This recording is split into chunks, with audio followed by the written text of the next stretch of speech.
Student, তোমরা কেমন আছো? আজকে আমি নিয়ে চলে এসেছি অষ্টম শ্রেণী 111 পাতার অঙ্ক নিয়ে। চলো দেখা যাক। জলে হাইড্রোজেন ও অক্সিজেন 2:1 এ আছে। জলে মোট পরিমাণে হাইড্রোজেন ও অক্সিজেন শতকরা কত হবে? তাহলে কি আছে? জলে হাইড্রোজেন ও অক্সিজেনের অনুপাত 2:1। তাহলে কি লিখবো? তাহলে লিখবো যে জলে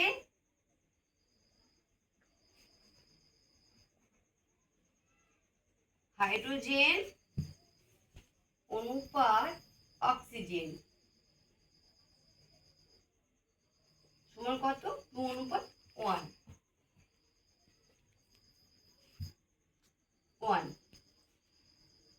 এবার তাহলে কি লিখবো? অনুপাত দুটির যোগফল।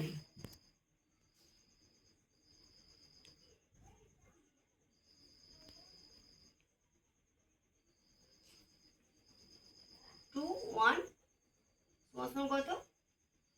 3। এবার শতকরায় বার করতে বলেছে। তাহলে জলে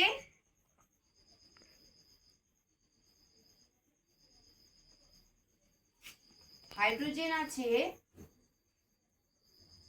সমান 2/3। যেহেতু হাইড্রোজেন কত? 2 গুণ শতকরা মানে 100। যদি কাটাকাটি যায় ওপর নিচ বা কোনাকুনি, তাহলে কাটাকাটি করবো, না হলে করবো না। তাহলে কি করতে হবে? ওপর দুটো গুণ করে দেবো। তাহলে 200/3। যেহেতু উপরে বড় আছে সেহেতু কি করতে হবে? ভাগও যাবে। তাহলে কি করব? 3 দিয়ে 318, 2 শূন্য, আবার 318, 2। তাহলে এটা কি বেরোলো? 63.2%।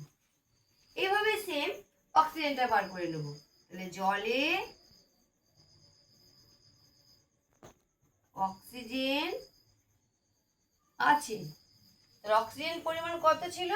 1/3 গুণ 100। এটাও তেমনি কি করতে হবে? গুণ করে দেবো, যেহেতু কাটাকাটি যাবে না। 100/3। এবার ওপরে যেহেতু বড় আছে সেহেতু কি করতে হবে? ভাগটা আমি এখানে করে দিচ্ছি। দেখো, 3 দিয়ে 3 3 9, 1 শূন্য, আবার 3 3 9, 1। তাহলে কত করে বেরোলো? হাইড্রোজেন কত? 63.2-3%। আর অক্সিজেন কত? 33.1-3%। এই ভিডিওটি যদি ভালো লাগে এবং আরও নিত্য নতুন অঙ্ক আমাকে পেতে হলে আমার ভিডিওটি ফলো করবে। Thank you.